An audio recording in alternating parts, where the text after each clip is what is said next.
Welcome to Toffee TV. It is the instant match reaction to Bournemouth 3, Everton 0. We're in the glamorous surroundings of the dining area at the MetLife Stadium in the media.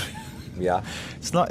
You know, it sort of sums up the game in many ways, doesn't it? It all seems great on the surface, but maybe below it's not as glamorous as everyone thinks. And that also describes Everton Football Club at the moment. This is massive, this room. It is massive. Isn't it? It is a big press room. And obviously, we would have liked to have done it with the game going on in the background, but there is journalists of Man United, West Ham doing work, so we're in here. The other game's going on right now as we're talking. We've just heard Jordan Pickford speak, haven't we? The video is available, and we've just heard the manager speak. We have as well. I think what he said basically was, "I need players," and I think that performance showed we need players, because the depth of the squad.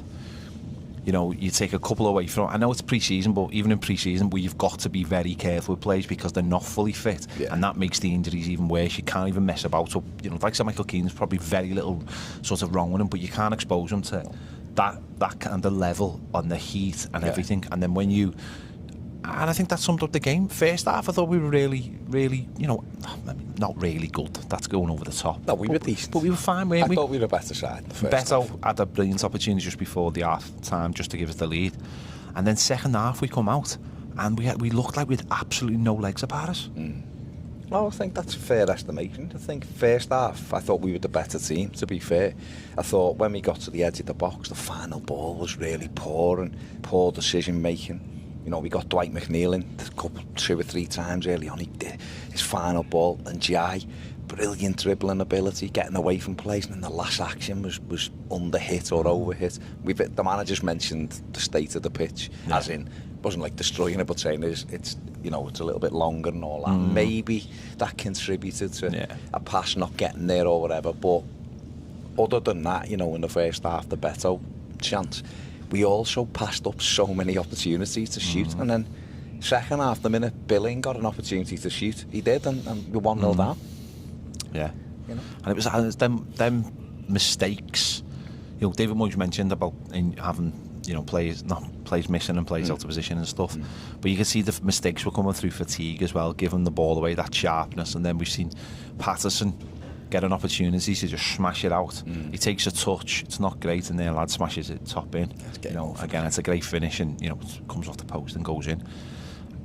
I think it was Charlie Alcroz that actually gave the ball away, hadn't he, earlier in the move? He gave the ball away, and then Patterson should have cleared it and didn't. And he could have just played it down the line, the little out ball to Beto. He doesn't. He hesitates.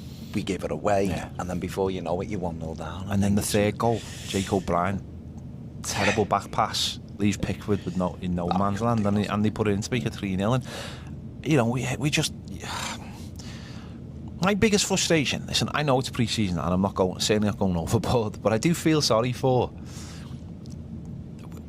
people have come here, and I'm not saying we should be amazing, we should put a show on them, but I'm just disappointed that again, we're trying to make the club bigger and better, and we talk about bringing players in and having players ready for a tournament like this, and they're not there. And you come here, and again, we were here 3 years ago where it was just terrible. It looked really unorganised. And I'm not saying it's not unorganised, and I'm not saying they're not trying, but it would have been lovely to have had 2 or 3 players, even if they were just coming off the bench today, to just get people. Because when Tierno Barry came on, it lifted everything. The first thing he did is block the goalkeeper.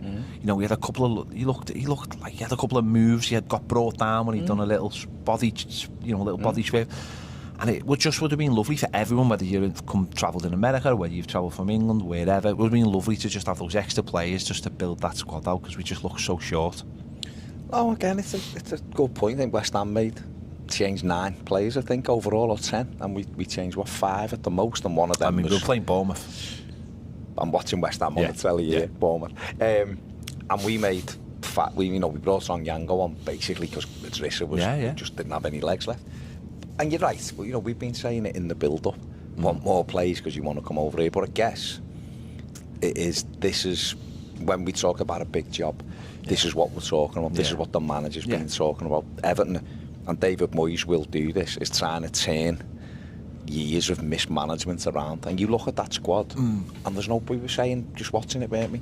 There's just no pace in that squad. There's no pace in the team at So all. if there's no pace in that team, then how do you break quickly, and it's pre-season and hot and all that. So he's trying to work on that, and obviously, you know, we'd just been in a press conference where, when we were at an event last night, where he was asked how many plays, and he said 9 or 10. Yeah. He hasn't moved away from it, really. He altered that slightly by saying, well, we've already got 3, so I want 5. He said 5 or 6. Yeah. Well, he did say 9 or 10. So, yeah, so there you go. So, you know, he knows, he's not stupid, he knows it. But he's leaving the breadcrumbs, isn't he? He's leaving the breadcrumbs for the owner. He's basically saying, you know, and then he was asked about the left back, wasn't he? Yeah, true, yeah. Yeah, he was asked about him. He said they've made an offer and they didn't go any further than that. But he is, the last couple of days, he's definitely been laying those breadcrumbs of, I want players, and it's not getting done quick enough. But that's it. And that's okay as well. I mean, it's not okay it hasn't been done, but it's good that the manager's doing it. And Jordan Pickford actually said about players. Jordan Pickford made the same sort of comment. And I think when you're looking at it like that, it is the players feel it, the manager will feel it. We certainly feel it as fans. There'll be loads of people back home who were devastated with that tonight, because it's a big thing. It's on Sky to turn Everton are in it. And even if you've got reservations going in, and people did, you're still hoping when you watch it that it goes well. So it's about being able to plug those gaps. But this, what I was sort of alluding to was, this is the start of trying to turn that. So if Everton came, you know, be different next year, but if Everton came to a tournament like this maybe in 12 months, the squad would be so much bigger and you'd be adding to it, so therefore you'd be able to make them changes. Where you're looking now and you're going, who is there to come on? Yeah, and that's like when there's a game on Wednesday and you're like, well, hopefully, you know, you've got to go with the same players, or hopefully Michael Keane's... Well, hopefully Michael Keane's available, you know, Saki or whatever might be available. But the manager did say it's another 2 weeks, didn't he? Didn't he say it was like 10? No, he said I'm open to use him in both games. Okay. But what it'll be is, he said he's 2 weeks ahead of schedule. He said, but I'm still open to use him. So therefore, that doesn't mean you're going to start but getting him on the pitch. And then, you know... And then you might start Tino Barry, because he might be looking... But I thought, certainly first off, I thought Injai was really showing all his little bag of tricks, didn't he, in the first half. And I thought James Garner did really well at right wing back.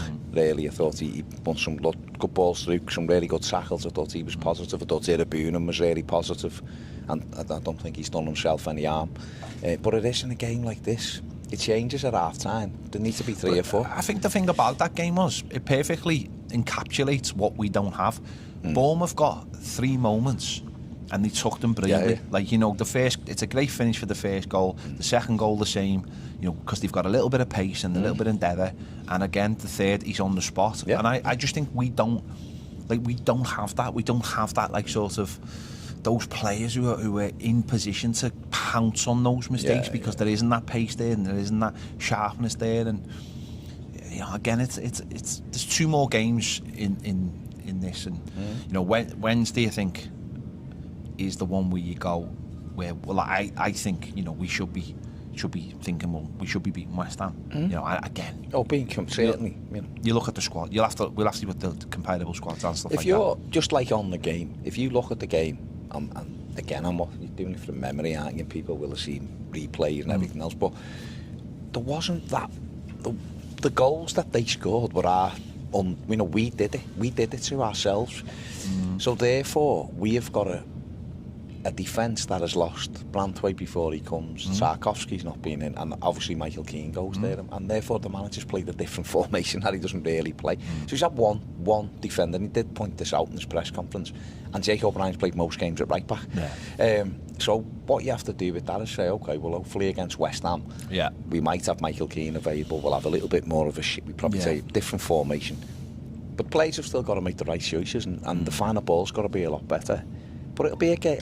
Listen, don't go into fear in West Ham. You go and go, let's go. Let's say, you know, the manager won't be happy with that result, and he has put it on the owner's toes. I was going to say it does put more pressure on Angus Kinnear and the people behind the scenes to get those deals done quicker. You know, I'm going to, you know, this summer,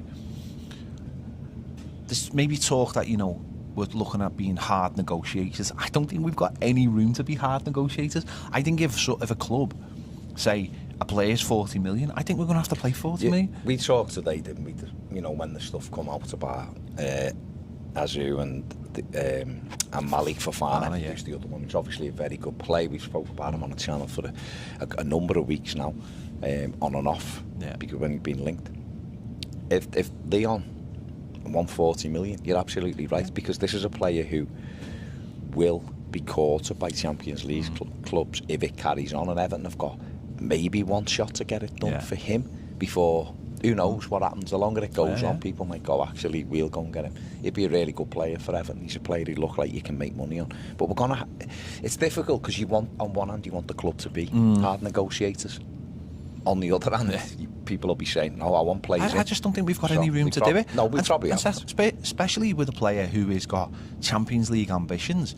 If you've got to put pressure on the football club and say, well, we're prepared to pay. You know, because then they say to the player, listen, we need you gone. These are willing to pay what we're asking for, and put the player in a difficult situation. And I think, and where other clubs maybe haven't bid yet, and maybe like, oh, that price, it's just the way it is. We're going to have to pay more than maybe we want to for a couple of players. But that's how you get to that next level. You get someone like him in. Oh, listen, it could be others. Kubo's been mentioned, and people like that. But if say it's Malik Fofana, because that's what they're talking about. You get him in, then all of a sudden it frames it differently again. You look and go, well, we've got Asnu, we've got Malik Fofana, we've got Tierno, Barry. These are all young, exciting players. The manager did also say in the press conference as well, they're looking at experienced players as well. And other, you know. Well, he was asked about, are you looking at youth? And he was like, no. Because he wants the blend, doesn't he? Yeah, and also if they're a backup and you get them young and you can maybe, then I get that. But he wants the mix, and I think it's not going to be as dramatic. We've said this before, not as dramatic as we were like 3 years ago. But you know, after that Minnesota game, it was a case of we need players in now. Well, the business had to step up, and it did. And I don't think that game as such, but I think it's more about the game. I think it's about more of like when you look at the bench and how many changes they made. And again, it's funny because you go back to September.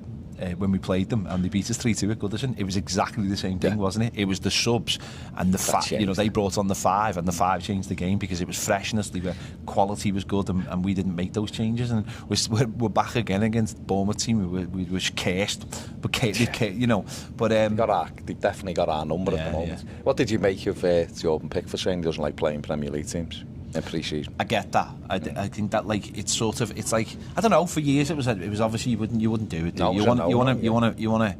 You don't want that thing hanging over your head, do you?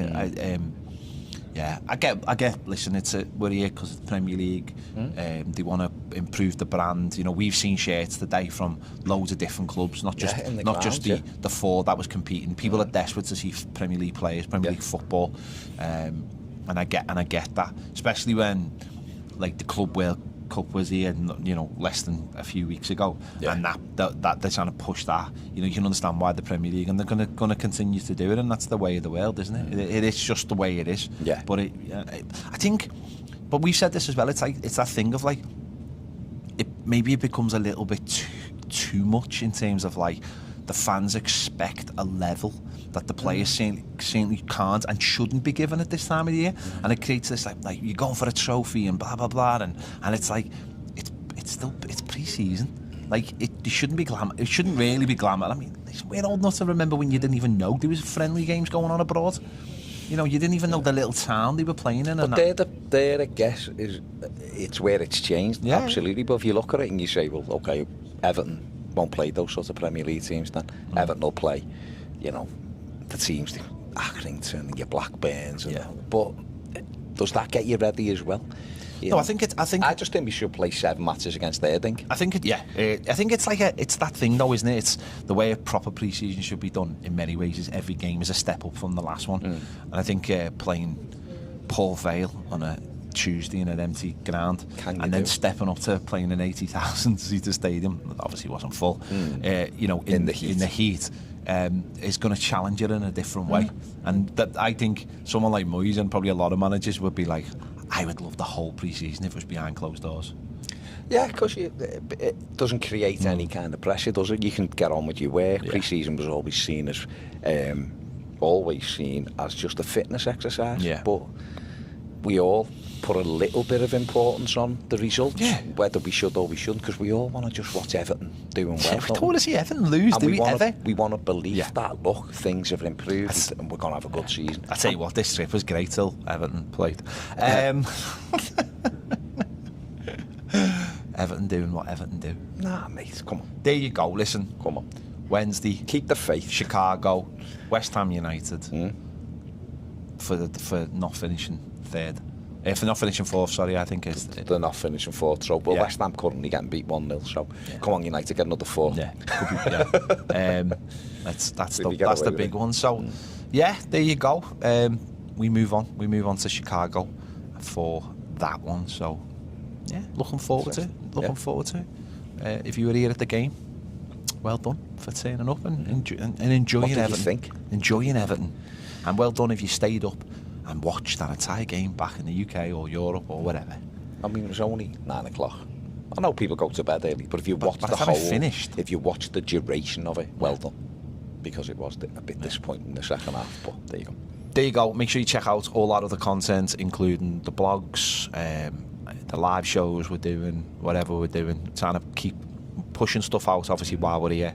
James is back home, manning, mission control, making sure stuff gets out as quick as possible. So, yeah, thanks for watching and see you all later.